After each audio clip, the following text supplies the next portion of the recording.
Mikel Arteta's new Arsenal foundations face Liverpool litmus test. At the very least, nobody's laughing now.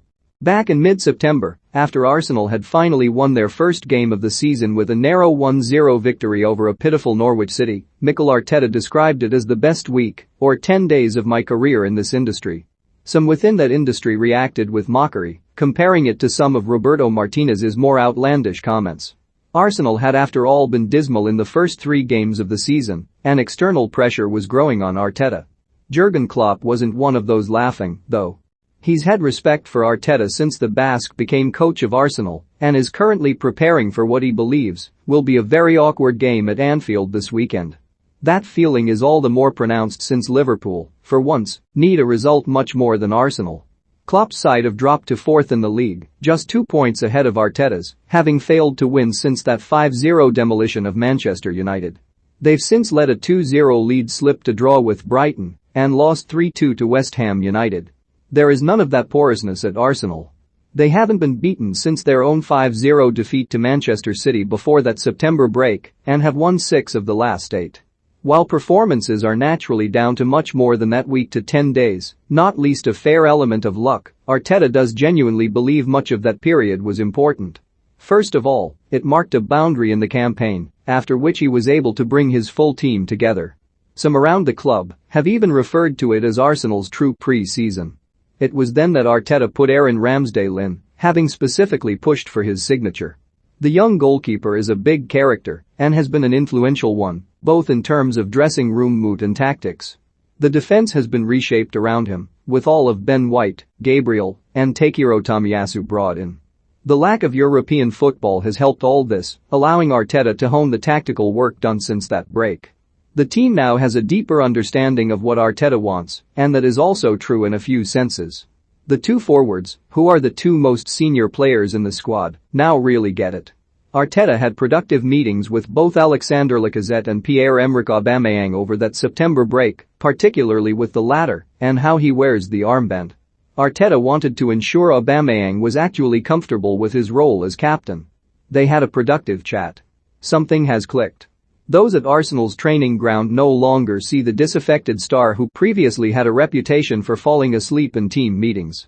Back at the start of the year, Aubameyang was especially irritated by how isolated he was on the pitch and how few chances came his way. That is something else that has had a double effect. With Bukayo Saka and Emile Smith-Rowe growing into their own roles in the team, Arsenal's attacking feels less prescribed. The creative players get it more and aren't constantly concentrating on replayed rehearsed moves.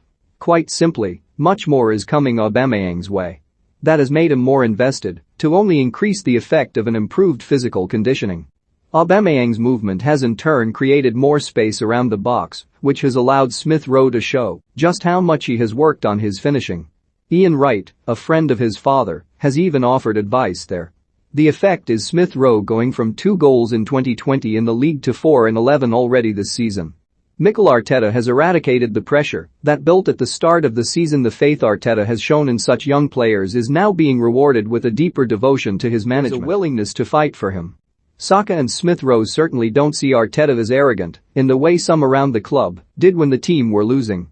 They see him as authoritative. Others are taking their lead now that the team is winning. That difference does emphasize how much of this mood and these perceptions are dependent on performances. And these are the big questions. Is this form actually sustainable, or is it even illusory? For all the players are willingly talking about how much better they understand each other, it hasn't yet translated into goals.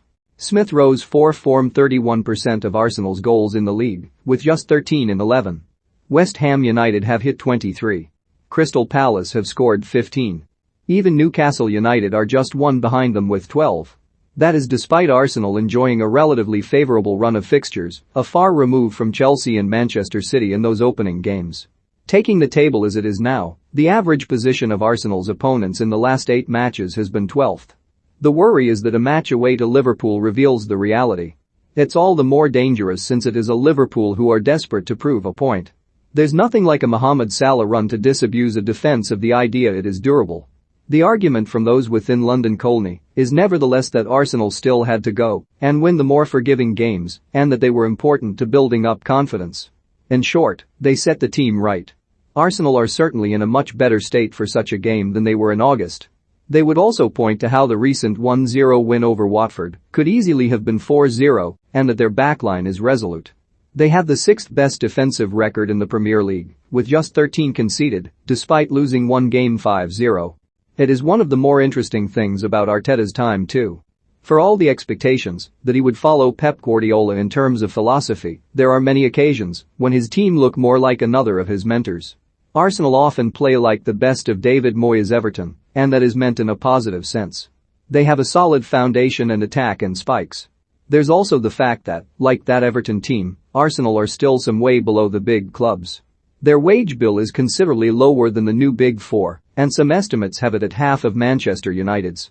That reflects how the squad was shredded in the summer, but also that Arteta currently lacks the true elite quality of the new Big Four. Most of their best players remain so young. Arteta knows that will lead to some erratic form. That's what happens with youth. It is why he isn't yet hailing this as any kind of turnaround. He's just insisting it's another step, and the team keep looking forward. That will be the message, even if Liverpool bring defeat. The belief is that this Arsenal won't again need a period like September.